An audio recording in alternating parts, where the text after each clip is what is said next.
Something strange is happening around Diddy again. Not loud headlines, not chaotic leaks, but quiet moves, legal moves, and statements that feel carefully timed. Because when someone facing serious accusations suddenly goes on the offensive, it usually means one thing. The pressure behind the scenes is getting heavier. This week, multiple developments surfaced that, on their own, might not seem shocking. But when you place them together, side by side, they start to form a very uncomfortable picture. A massive lawsuit, public denials under oath, and a clear attempt to reshape the story before others do it first. This isn't random. This looks strategic. And today, we're breaking down the newest Diddy updates not as gossip, not as rumors, but by separating what's confirmed, what's alleged, and what's quietly being positioned for the future. Because the most dangerous moments in cases like this aren't when accusations appear. They're when narratives start to change. Let's start with the move that caught everyone's attention. Diddy has launched an aggressive legal attack against a major media company, demanding an enormous amount of money in damages. On the surface, it looks like a celebrity fighting bad press. But this isn't just a complaint. This is a sworn action. That means statements made here aren't casual. They're made under legal consequences. And that's important because for the first time, Diddy is directly addressing some of the most disturbing theories that have followed him for years. In official filings, he doesn't just deny wrongdoing. He names names. He denies involvement in multiple deaths that have long fueled speculation. And he directly rejects claims connected to secret recordings, coercion, and exploitation. This is not subtle damage control. This is full-scale narrative warfare. Here's why that matters. When someone issues sworn denials this broad, they're doing two things at once. First, they're speaking to the court. Second, they're speaking to the public. They're saying, everything you think you know it's wrong, but there's a risk in doing that. Because once something is stated under oath, it becomes a fixed point. If future evidence contradicts it, the consequences escalate dramatically. That's why this move feels calculated. It's not just about clearing his name. It's about drawing a line in the sand early before more information emerges. And here's where it gets more interesting. The lawsuit also criticizes how the documentary was made. Not just what was said, but how it was presented. Limited sources. Allegations given more weight than official findings. Critical facts minimized. The argument being made isn't simply, this is false. It's, this was designed to influence perception. And whether you believe that or not, one thing is clear. Diddy is no longer staying silent. He's pushing back hard. Now pause for a moment, because this is where I want to hear from you. Do you think this legal counterattack is about truth, or about controlling the story before it spirals further? Drop your thoughts in the comments. I read them all. And if you're here for calm, evidence-driven breakdowns instead of noise, make sure you're subscribed. This story is far from over, and what comes next matters. Now, let's move to the update that changed the tone entirely. A new lawsuit has surfaced, and unlike broad media claims, this one comes from a named individual, detailing a specific encounter. According to the filing, the alleged incident took place years ago in a private setting. The description is disturbing, explicit, and deeply unsettling. But what elevated this claim beyond previous allegations was one specific line. A sentence attributed directly to Diddy, not as rumor, not as online speculation, but written into legal documents. A statement implying responsibility for something the world has debated for decades. If true, it reframes everything. The claim suggests that this wasn't just intimidation. It was a declaration of power. Now, it's critical to be clear here. This is an allegation. It has not been proven in court, and it must be treated with caution. But allegations in sworn lawsuits carry a different weight than internet rumors. Because if this case advances, testimony happens. Evidence is examined, and contradictions matter. The person making this claim says fear kept him silent for years. Fear not just of reputation damage, but of physical harm. And that fear, according to the lawsuit, only lifted once Diddy was no longer free. That detail alone raises serious questions. Why now? Why this moment? Because timing in cases like this is never accidental. The lawsuit goes further, describing a pattern of control, use of substances, manipulation of consent, power imbalances enforced through intimidation. Again alleged, but consistent with themes appearing across multiple filings. And when multiple independent claims start echoing similar structures, investigators pay attention. What's especially notable here is how the threat itself is framed. Not as rage, not as a heat-of-the-moment outburst, but as a reminder of reach. As if to say, look what I can make happen. That's not about one incident. That's about authority. And authority is the recurring theme in every serious allegation tied to this case. Which brings us to something else that quietly surfaced alongside these legal developments.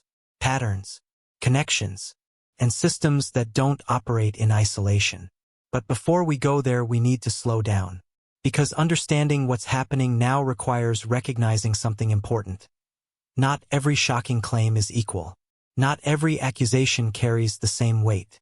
And not every narrative deserves the same attention. Some are verified. Some are alleged. And some are amplified because they provoke emotion. Our job is to separate them.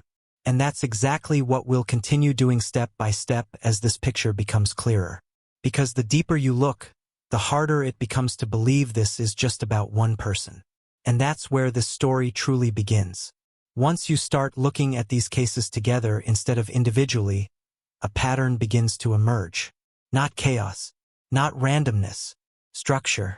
Because what keeps repeating isn't just the accusations, it's the way the environment around those accusations is described.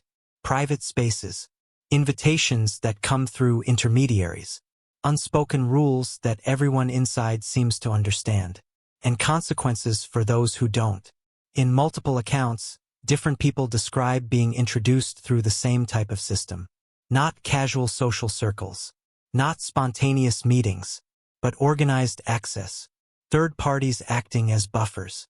Handlers setting expectations before the encounter even begins. Subtle warnings framed as advice. Do what's asked. Don't ask questions. Understand who you're dealing with. That kind of preparation doesn't happen by accident. And what's striking is how often power is emphasized before anything else even occurs. Not physical power, influence power. Reputation, connections, the ability to open doors, or close them permanently. When someone walks into a situation already believing resistance is pointless, the dynamic is set before a single word is spoken. Several allegations describe moments where substances were involved. Drinks, bottles, situations where clarity fades quickly. Again, these are allegations, but the consistency matters. Because when people who have never met each other describe the same loss of control, the same confusion, the same inability to react, investigators don't look at those stories in isolation. They look for systems, and systems require planning. That idea becomes even more unsettling when you consider what some people say happened next. Not chaos, not impulsive behavior, but observation, being watched, being evaluated, being made to feel like participation was expected, not optional. Control through humiliation is a theme that appears again and again in high-power abuse cases. It's not just about dominance, it's about erasing resistance. And once someone feels trapped psychologically, physical barriers aren't even necessary. In some accounts, attempts to leave are described. Private spaces turning into enclosed ones. Doors closing. Presence blocking escape. And afterward silence. Not because the memory disappears, but because fear takes its place. Fear of retaliation. Fear of disbelief. Fear of being painted as unstable, opportunistic, or worse. Which is why timing matters so much. When someone comes forward only after a powerful figure is no longer free to act, it tells you something about the imbalance that existed before. But these allegations don't stop at individual encounters. They extend into environments that, on the surface, appeared glamorous, exclusive, elite, places where appearance mattered more than behavior. Some events were known for their strict visual themes. Uniforms that made everything look polished, coordinated, almost harmless. But according to certain claims, those visuals weren't just for show. They were signals. Subtle indicators understood only by those who knew what to look for. Different colors, different roles, different expectations. The idea wasn't disorder. It was sorting. Who was there to observe? Who was there to participate? And who was there to be used? If true, that transforms how these gatherings should be understood. Not as parties that got out of hand, but as controlled environments with layers of access. The most disturbing part of that claim isn't the behavior itself, it's the organization behind it. Because once a system exists, it can be repeated, scaled, protected, and systems don't rely on one person alone. They rely on silence. Which brings us to something many people have noticed but rarely talk about directly. The quiet. When these allegations surface, certain names vanish from the conversation. People who were visibly present in the same spaces. People who benefited from proximity. People who built brands, careers, or influence alongside the central figure. And yet nothing. No statements. No distancing. No acknowledgement. Silence isn't proof of guilt. But in environments built on image, silence is rarely accidental. Sometimes it's legal. Sometimes it's strategic. And sometimes it's protective. Especially when associations are documented. Photos, footage, public appearances that were once celebrated now quietly ignored. What matters isn't whether everyone present knew everything. What matters is whether they knew enough to stay quiet. Because in networks like this, information doesn't flow evenly. Some people see everything. Some see fragments. And some see nothing by design. Which leads to a broader question that keeps resurfacing. Is this about one individual, or about access to a protected world? When powerful people move through the same elite circles long enough, overlap becomes inevitable. Shared events, shared facilitators, shared legal defenses. And when multiple high-profile cases begin echoing similar accusations, even if they're unrelated on paper, investigators start asking different questions. Not what happened here, but how did this keep happening? Some believe cooperation is happening behind the scenes. That information is being exchanged quietly to reduce individual exposure. Others believe the opposite, that silence is being enforced to prevent collapse. The truth is, without verified evidence, those remain theories. But what's undeniable is this. Once public attention reaches a certain level, control becomes the priority. Control of narrative. Control of timing. Control of perception. That's why lawsuits appear. That's why documentaries are countered with documentaries. That's why statements are released carefully, legally, strategically. This isn't just defense. It's positioning. And when families, associates, or inner circles step in to set the record straight, it signals something important. The story is no longer just legal. It's cultural. Because public opinion now matters almost as much as courtroom outcomes. And the battle isn't being fought in one place. It's being fought in filings, in media, in silence, and in what's left unsaid. Which raises a final question before we go deeper. If this is truly about clearing a name, why does everything feel so coordinated? And if it's not, what happens when the structure holding all of this together starts to crack? That's where this moves next. When stories reach this stage, the danger isn't just what's being revealed, it's what's being reshaped. Because once the public conversation shifts from what happened to which version do you believe, the focus quietly moves away from evidence. And that's exactly where things are heading now. You can feel it in the language being used. Words like agenda, hit piece, smear campaign. Those terms aren't meant to answer accusations. They're meant to reframe them. Instead of asking whether the claims are true, the audience is invited to question the motives behind them. And that's a powerful distraction, especially when you have resources, legal teams, media access, the ability to flood the conversation with alternative explanations. What's happening right now isn't unique. We've seen it before in other high-profile cases. The moment pressure builds, the response becomes louder, broader, and more emotional. Not necessarily more factual. That's why the timing of certain releases matters so much. When counter-narratives emerge before investigations conclude, They serve one purpose: to seed doubt early. Because once doubt exists, certainty becomes harder to achieve even if evidence appears later. This is where the concept of narrative saturation comes in. If enough versions of the story exist at once, the audience becomes exhausted, confused, detached. And when people disengage, accountability fades. That's not speculation, it's strategy. Now let's talk about something subtle that most people miss: the way defenders are positioned. In many of these situations, the central figure doesn't speak directly. Others speak for them: associates, family members, former collaborators. Not to address specific claims, but to humanize, to remind the audience of legacy, of achievements, of impact. This creates emotional conflict, because it's harder to accept serious allegations against someone once you've been reminded of their success, generosity, or cultural influence. And when defenders step forward with projects, statements, or media content of their own, it's not coincidence. It's counterweight. One story pushes pressure in, another pushes sympathy out, and the two collide in the middle. But here's the uncomfortable truth: counternarratives don't erase allegations. They just delay judgment. And delays matter, because while public focus shifts, legal processes continue quietly. Documents are filed. Depositions are prepared. Timelines are locked in. This is where silence becomes just as strategic as speech. Some people remain completely quiet not out of ignorance, but out of calculation. Because saying the wrong thing can expose association. But saying nothing keeps options open. And the more powerful the circle, the more disciplined the silence. Which brings us back to patterns again. Not just behavioral patterns, response patterns.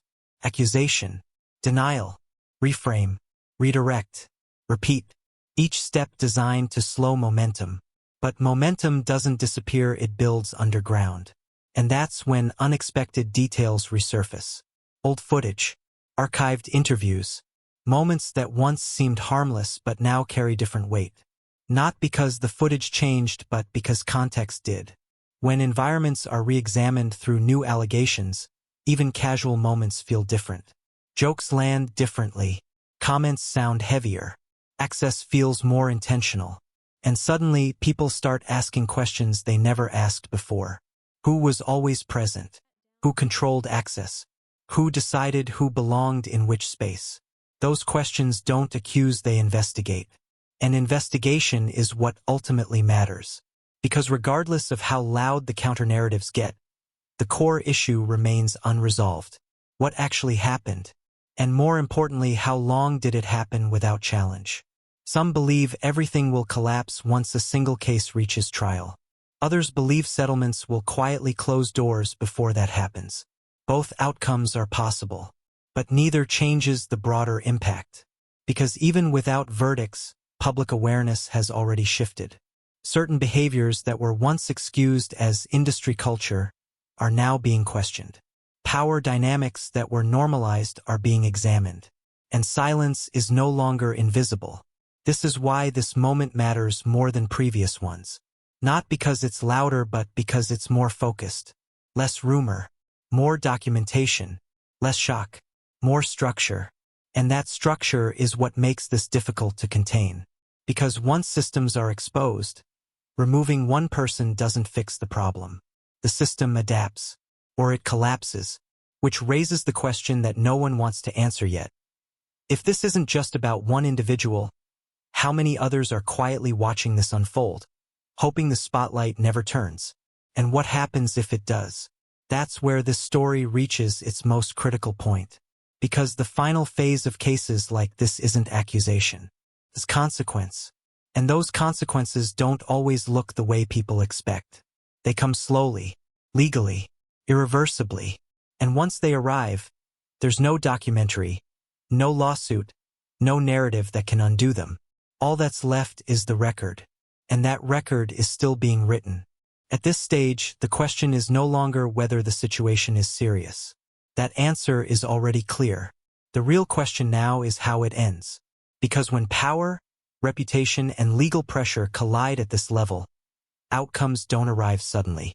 They unfold quietly through filings, negotiations, sealed motions, and decisions most people never see. What the public witnesses is only the surface layer. Behind it, everything slows down and tightens. Statements become shorter. Language becomes more precise. Every word is measured for future consequences. And that's how you know things have entered the final phase. One of the most revealing signs is how narratives begin to harden. Early on, stories are fluid. People speculate. Details shift. But later, versions lock in. Once sworn statements are made, once public positions are taken, there's no easy retreat. Contradictions become traps. Inconsistencies become evidence. That's why what's been said recently matters so much. Not just because of what was denied, but because of how broadly those denials were issued. When someone denies everything at once, they're betting on one outcome: that nothing substantial will ever surface to challenge those claims. It's a high-risk bet, because if even one detail breaks through, the entire structure starts to shake. And that's when focus shifts again, not to the allegations themselves, but to credibility. Who told the truth? Who exaggerated? Who stayed silent when speaking mattered? In the end, cases like this aren't decided by public outrage. They're decided by consistency, timelines that align, accounts that corroborate, patterns that can't be explained away as coincidence. That's why so much attention is now being placed on systems instead of moments, on access instead of accidents, on structure instead of scandal, because systems leave trails, emails, bookings, logs, witnesses, and systems rarely survive scrutiny once that trail is followed long enough. Another thing happens at this stage, and it's uncomfortable to watch. People begin distancing themselves.